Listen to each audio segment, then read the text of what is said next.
Welcome to Get Sleepy, where we listen, we relax, and we get sleepy.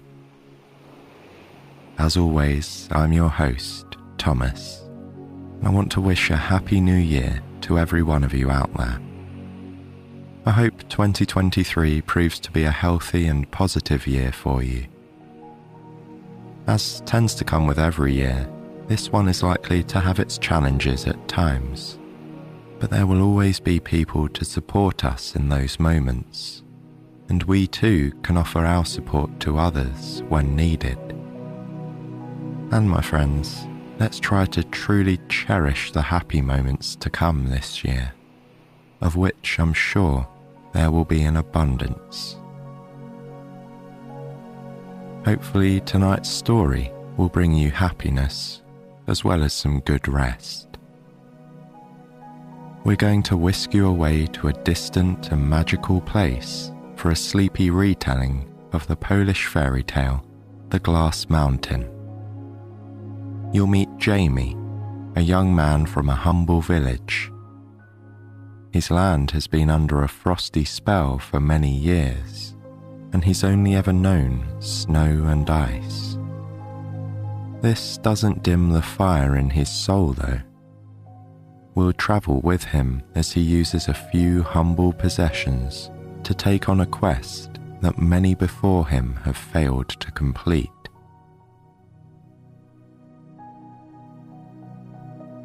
So now, let's make sure we're relaxed and ready for our story. As you lay in bed, I hope you're feeling comfortable and cozy. You can give yourself permission to let any lingering thoughts wait until tomorrow. Just turn your attention inward and focus on my voice. Feel the rise and fall of your chest and belly as you breathe. Try to just gradually slow your breathing down, which in turn will help the rest of your body to settle too.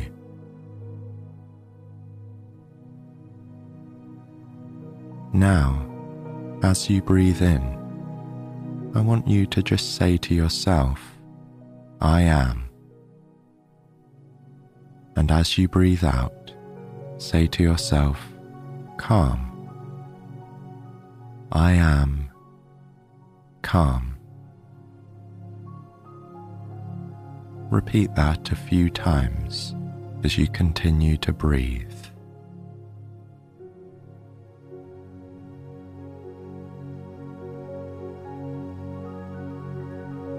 Now, maintaining that same rhythm, say to yourself, I am peaceful. I am peaceful.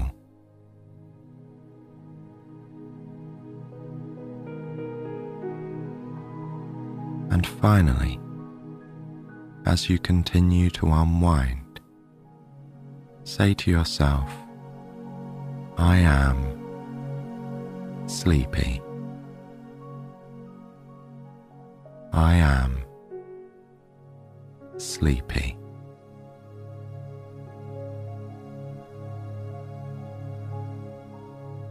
Let those words stick with you as you listen along tonight. Now, imagine a vast land that is eternally locked in an icy embrace. It stretches before you in shades of white and grey. In the centre, there is a pristine and glassy mountain that soars into the clouds. It waits silently for an adventurer brave enough to scale it. And this is where our story begins.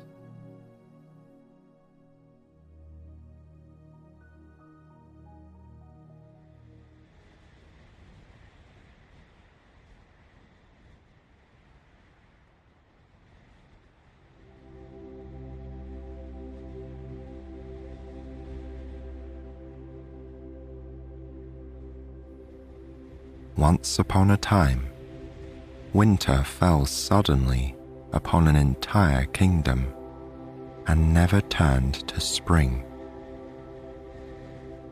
The freeze lasted so long that children were born and raised to adulthood, and they had never experienced a thaw. They had never seen the trees burst into bloom. They had never felt the summer sun on their faces. Of course, these children didn't know any other kind of life. They listened to their parents and grandparents telling tales of the seasons, and they couldn't quite imagine it. The pastel colours they knew were not in the flowers, but in the evening sky. The only verdant shade they understood was the eternal colour of the evergreen tree. And of course, most of nature was simply white. As much as their elders tried to conjure visions of rolling, lush hills, sunny wildflowers, and crystal blue rivers, they could only imagine it. The question of why this eternal winter had begun was never truly answered. However, one thing was certain. At the same time that the winter had settled in, a formidable icy mountain had appeared in the center of the kingdom.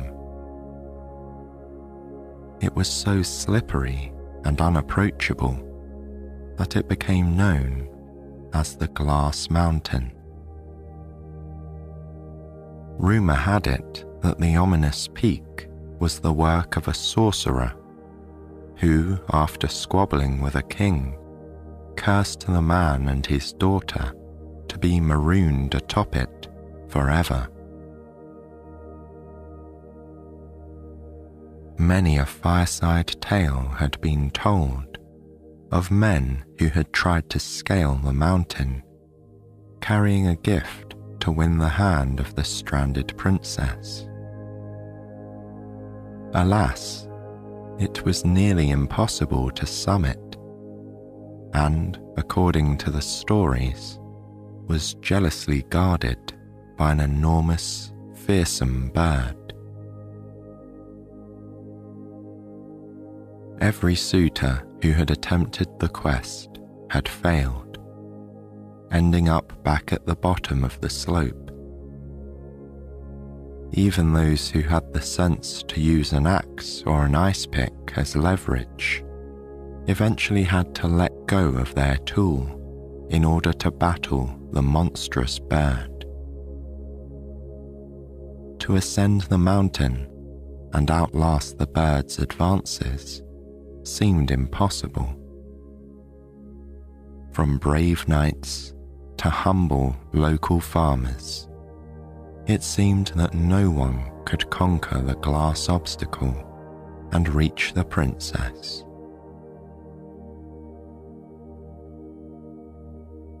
There was a very young man named Jamie who lived in the village by the foot of the mountain. He had grown up in the shadow of the enormous monument of ice, hearing the stories and seeing one hopeful adventurer after another meet with failure. Like all the others his age, he had never known any season but winter. Although he found stories of the summer intriguing, He didn't know why he should yearn for it. However, Jamie did love a challenge. He was a very clever boy. He had a great many chores to complete each day in order to help his parents make ends meet. However, in his free time, he enjoyed skating on the village pond, where he would make graceful circles, gazing up at the sparkling mountain. As he came of age, he dreamed of being the one man who could reach the princess and woo her. While there were certainly many nice girls in the village who would have gladly been his sweetheart, he wished to know what lay beyond his small hamlet. He did not want to live a life without experiencing adventure. Jamie thought and thought about how he might get to the top of that glistening peak, and he hatched a plan that was almost ridiculously simple. At dinner one night, sitting at the wooden table by his family's hearth, he told his parents what he was going to do. He planned to use his ice skates to anchor his feet while he scaled the mountain. That way, when the fabled giant bird appeared, he would have his hands free to ward it off. His mother was fretful, fearing Jamie would injure himself with this mad scheme. His father was equally skeptical. How could Jamie succeed where so many more worldly and experienced men had failed? Hoping to dissuade him, his parents pressed him with questions. How would he battle the large bird with his hands? What gift could he possibly take for the princess? Jamie had to admit that he didn't have the answers to those questions, but he could not be swayed. He was determined to attempt the climb the next day. Jamie's mother whispered her concerns to the neighbour. Then the neighbour, in hushed tones, told her daughter. The daughter told the boy across the street. The news travelled throughout the village like lightning. So it was that by the time Jamie had readied himself to approach the mountain, the entire town was out to watch the spectacle. Taking a rucksack with a loaf of bread and a bottle of water, he tied his skates together and draped them over his shoulder. Then, ignoring the stares of the villagers, he put his head down and walked resolutely towards the mysterious peak of ice. He would not be deterred by their doubts. As he trudged down the path that led to the bottom of the mountain, he breathed deeply, steadying himself. Ignoring the pack of curious neighbours who had followed behind him, he went over his plan. In short, it was simple. He would use his ice skates to scale the berg. When the bird came, he would somehow shelter himself with his hands or smack it away. Hopefully, his lack of a gift would not keep him from entering the castle and meeting the princess when he arrived. That was the entire strategy. He had prepared nothing else. The woods lay silently around him, glistening with an ever-present blanket of sparkling snow. As he walked, each step made a sound that seemed unusually loud in the stillness. Thud, crunch, thud, crunch, his boots said to the void. The rhythm calmed him, and he sank into a meditative state. And then he was there. Abruptly, a sheer wall of glistening ice rose steeply before him, without any visible handhold or foothold to be found. Jamie was aware the villagers were watching from the forest. He dropped his skates from his shoulders and removed his rucksack. Then, sitting on a large rock, he removed his boots, donning the skates in their place. He put his boots in his rucksack, for he imagined he'd need them when he reached the top. Then he turned and faced his greatest obstacle head on. Putting the rucksack securely on his back, he took a tentative step, lodging the pick of his skate blade into the ice. Then, stepping up, he placed the other skate blade slightly above it.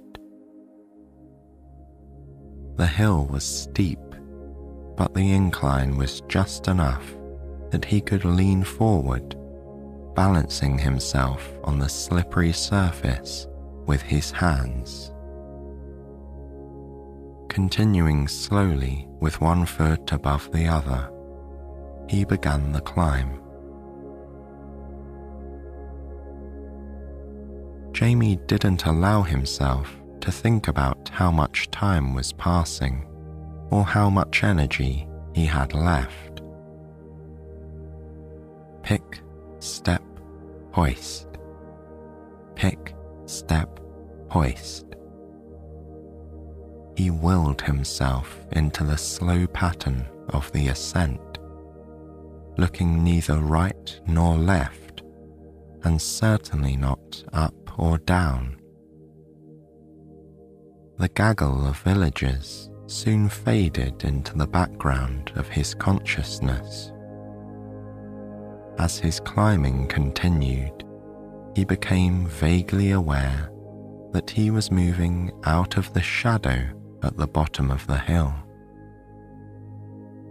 He was reaching a height at which the chilly rays of the winter sun lit the ice in his path. And what a sight it was! Simultaneously translucent and impenetrable, the mountain seemed to contain infinite mirrors that reflected the light from outside. Unlike an ordinary mountain, this one glittered as if it had been made of faceted crystal. As he rose farther and farther upward, the sunshine the mountain was reflecting became almost blinding in its power. It refracted again and again inside the icy slope, casting its brilliant rays outward and into his line of vision. Rather than making the air feel warmer, however, the brilliance was accompanied by an increasing chill. In fact, Jamie felt that he had never been so cold.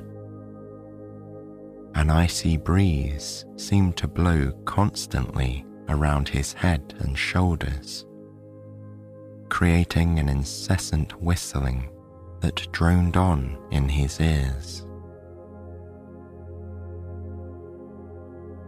He didn't know how much time had passed, but Jamie's reverie was eventually broken by another sound. A distant bird call floated on top of the wind. First, it seemed far away, and then it began to feel closer. Turning his face upward, he tried to spot the source of the noise. He knew it must be the infamous bird he had been expecting.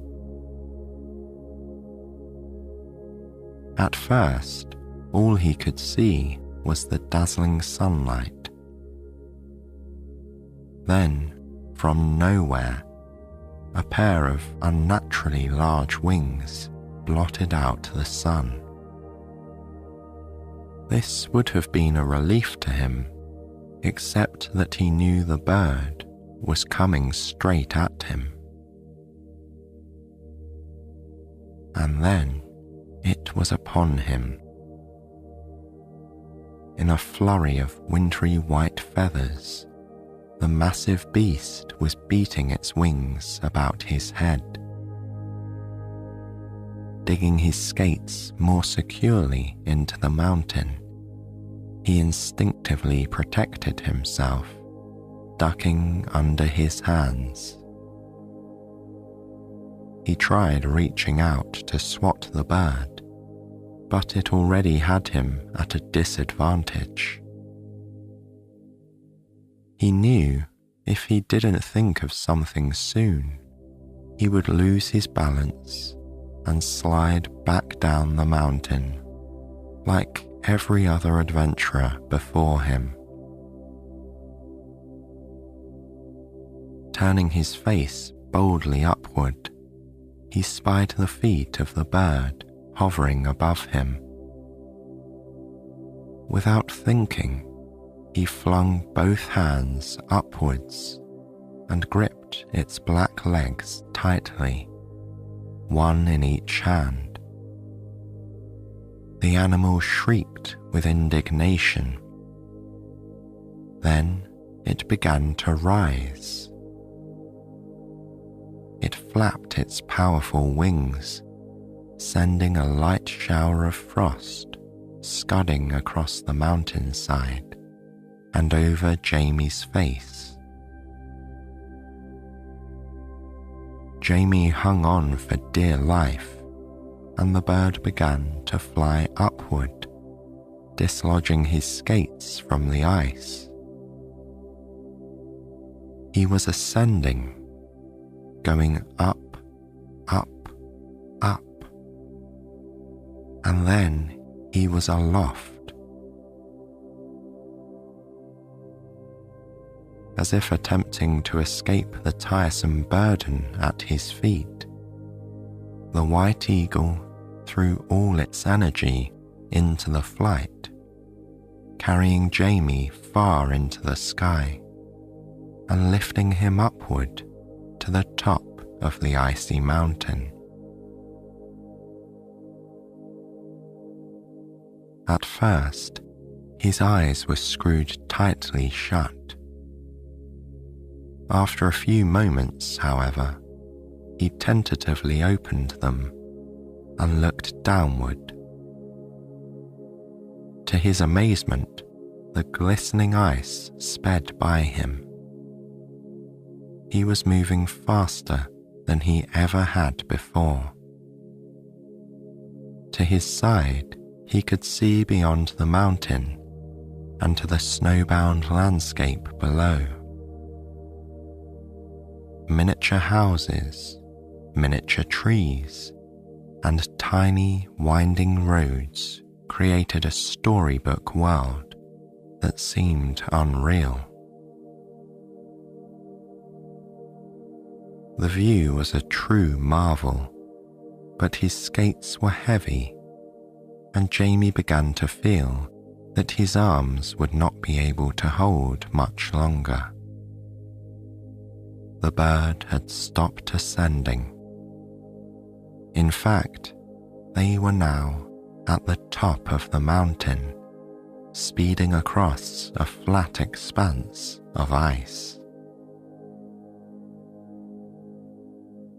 But just when he knew he couldn't last another minute, he saw a single, shining golden tree appear ahead of them. It was standing all alone in a world of frosty white, sending brilliant golden light in every direction. Alive with an appearance of warmth, its many small leaves seemed to subtly move, as if the trees were the only living thing around. Jamie wasn't sure this landing would be soft enough, but it was his only chance. As the bird swooped over the tree, he let go. He landed hard and was surrounded by a musical vibration that sounded like 1,000 chimes. It took a moment for him to recover his wits, but when he did, he cautiously sat up. Looking around him, he realized he was inside the largest bird's nest he had ever seen. As he took in the golden canopy around and above him, he saw that the center of the nest contained a massive, glittering egg. Brilliantly gold in the sun, the egg was big enough to fill his entire rucksack. Examining it further, he saw that it was rooted to the nest by a layer of ice and frost. It seemed to have been there for a long time. Crawling gingerly closer to the egg, Jamie ran his hand over it. Pushing it lightly, he saw that it was frozen in place. He would not be able to dislodge it without risking a fracture. However, he wanted this egg. It was the one thing he had found that might serve as a gift to the princess. Sitting back on his heels, he thought hard. Then he had an idea. He reached back into his rucksack and pulled his bottle of water from the warm place inside. Uncapping it, he slowly poured the lukewarm water over the egg. As he had hoped, it was just warm enough to melt the frost and ice on the egg. Slowly but surely, the icy coating contracted and disappeared, and the golden shell of the egg emerged. As soon as he felt he could move it, Jamie gently rocked his hand against his newfound treasure. With only slight resistance, it detached from its place in the nest and was free. Unfortunately, Jamie had not seen the last of the wintry white eagle. Crying with indignation, it returned to the tree, swooping down out of nowhere. Jamie could see that it was bent on keeping the egg from leaving the nest. Looking quickly around him, Jamie grabbed the only item he could think to use. As the eagle's feet descended once more towards his head, he pushed the loaf of bread from his rucksack into the bird's clutches. Thinking it had seized its prey, the bird squawked triumphantly and sailed away into the sky. Its cries receded into the distance. Jamie sat still for a moment, breathing a sigh of relief. When he was sure the eagle was gone, he turned back to the egg. Removing his boots from his rucksack, he gently nestled the egg inside, securely closing the flap. Then he removed his skates and put his boots on, once again draping the skates over his shoulder. Leaving his rucksack at his feet, he carefully stood up in the enormous nest, hoping to survey the top of the mountain. At first, all he saw was a vast expanse of shining whiteness. The frosty summit appeared barren, brilliantly reflecting the rays of the sun back from the ground in an unending vista of ice.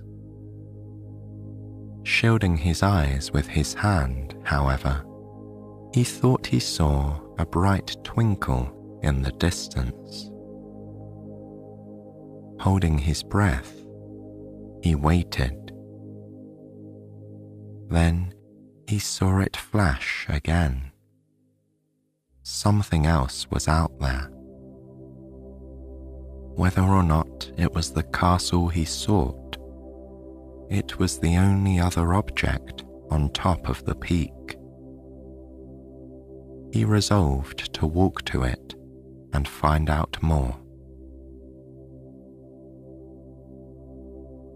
With the precious egg resting heavily on his back, he slowly descended through the branches of the golden tree and shimmied down to the ground.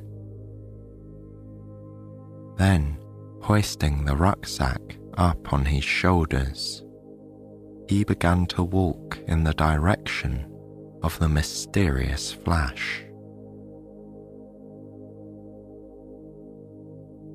Time lost all meaning to Jamie as he made his way across the frozen expanse. The frigid temperatures turned his nose and fingers numb, and his eyes were wearied by the unrelenting brightness. The sun did appear to be moving through the sky, lying lower on the horizon than it had during his morning ascent. He judged that it must be mid-afternoon, and he hoped very much that he would reach the flashing object before nightfall. There was no shelter for him otherwise.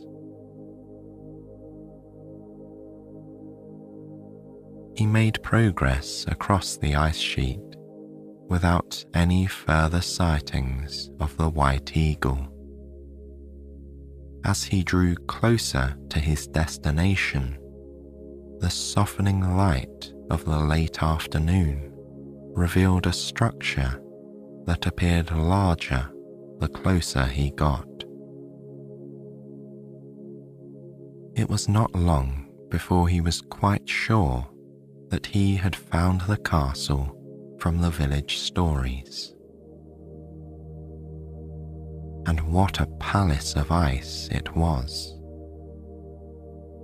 as if sculpted directly from nature. Its towers and turrets plunged skyward in a mass of glittering shapes. Impossibly tall and delicate, it was a fortress of light, reflecting all the colours in the sky. As sunset approached, it was a mirror of orange, pink, and gold. He reached the front of the castle and paused before the drawbridge, which had been frozen in place, lowered across the moat. The moat, too, was now a river of ice, snaking smoothly around the fortress. Carefully picking his way across the bridge, he paused before an enormous pair of doors, knowing he had reached the point in his quest where he had no idea what to do next. He did the only thing he could think of. He knocked. The knock echoed inside the glass castle, as if it was the first knock ever heard. He could detect the sound shuddering through the interior. It sounded both infinite and brittle. He waited for what seemed like an interminable amount of time. Then, slowly, the door began to open.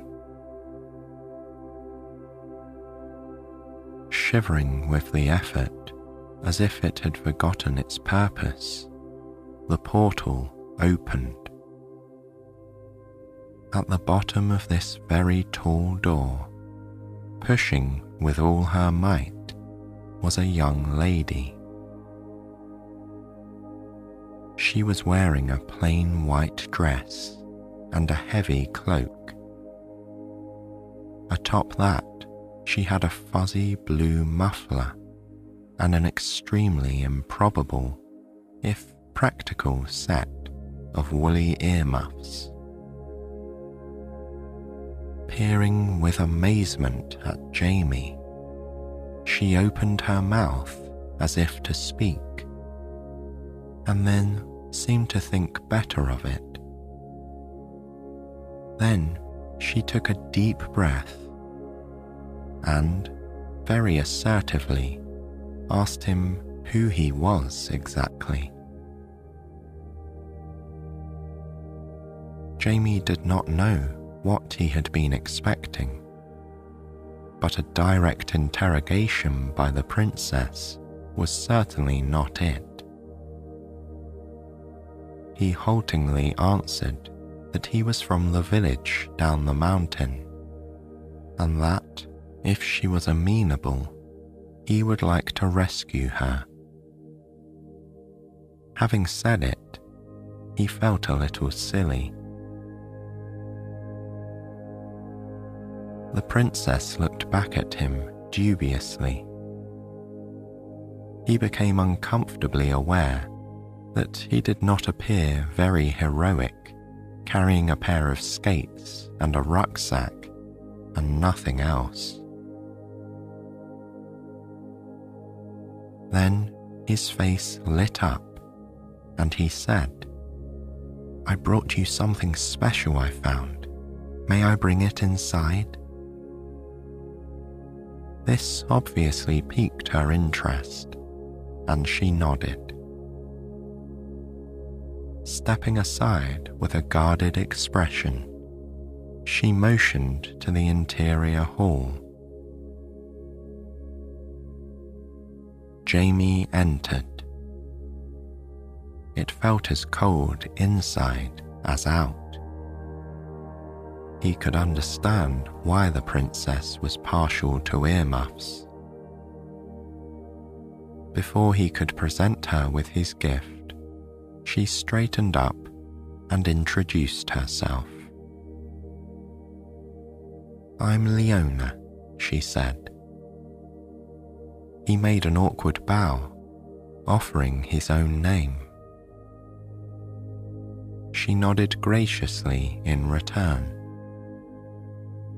"So then, Jamie, what have you brought me?"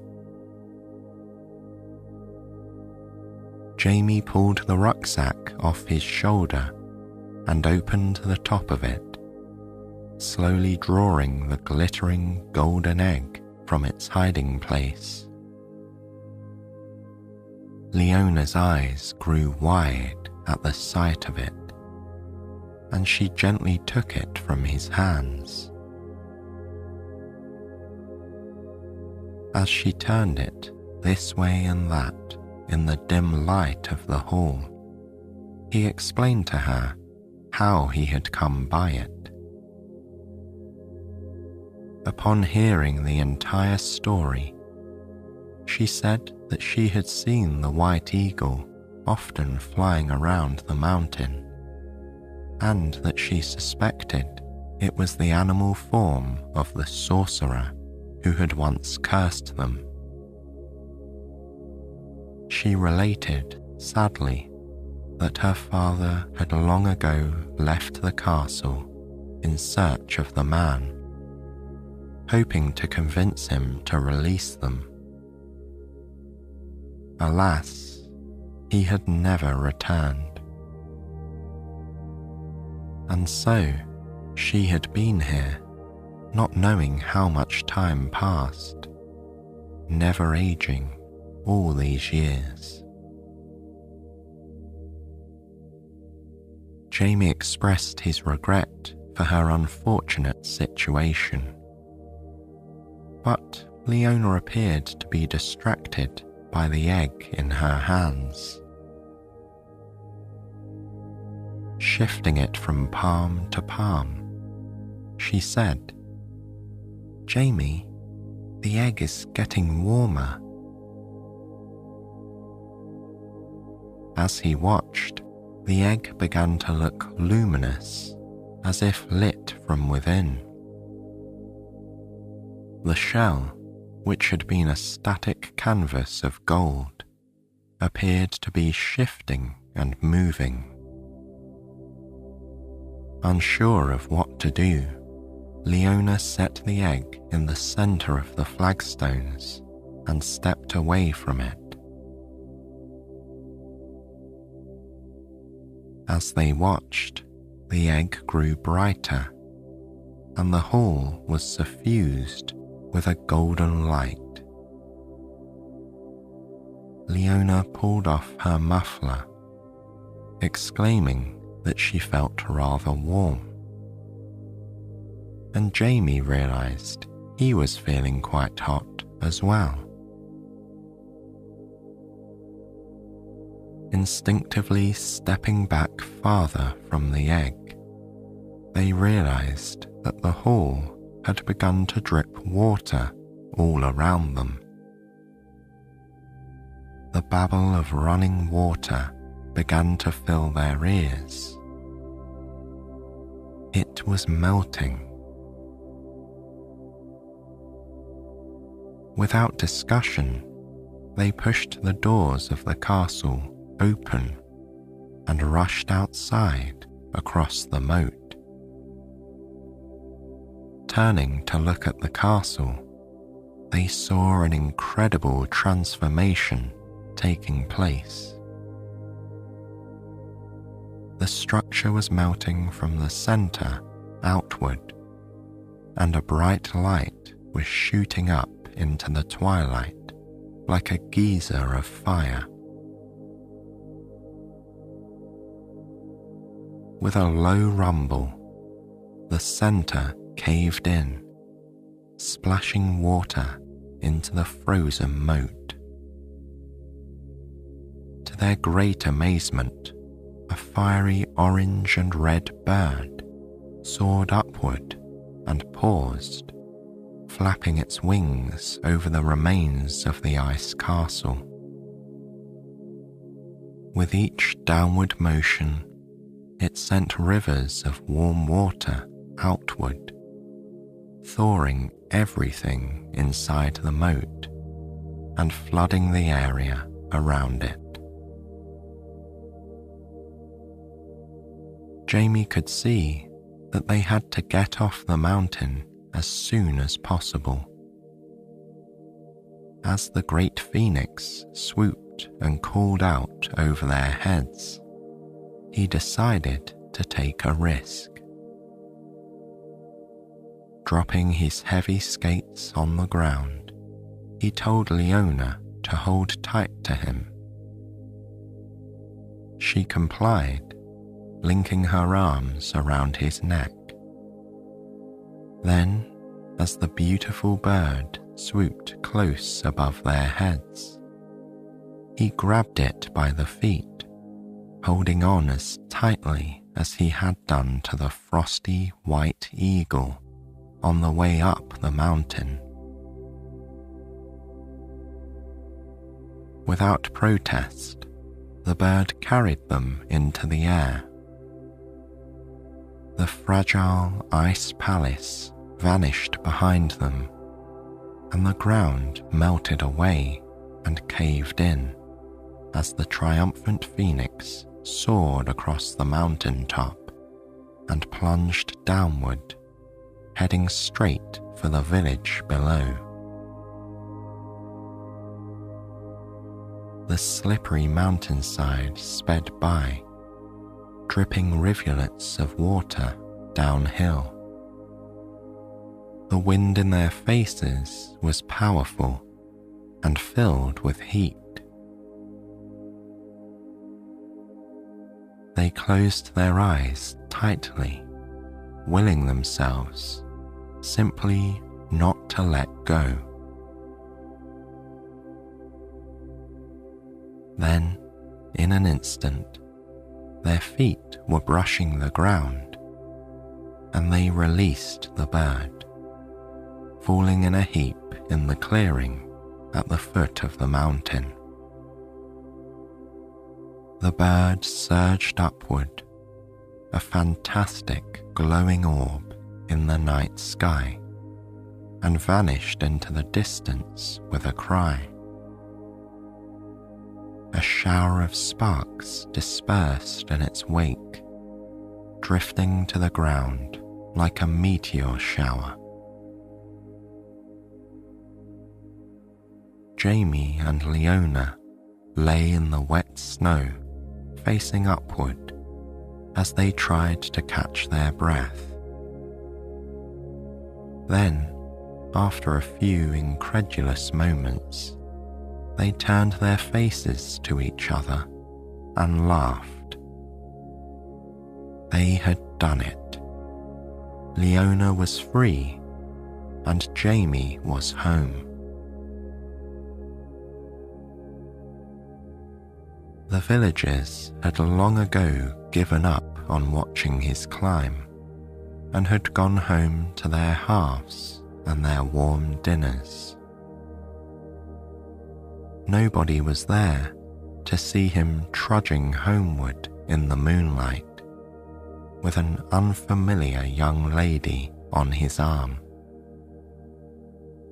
It was a great surprise to his parents, therefore, when their son made a miraculous reappearance on their doorstep. His mother was so beside herself that she spilled the stew.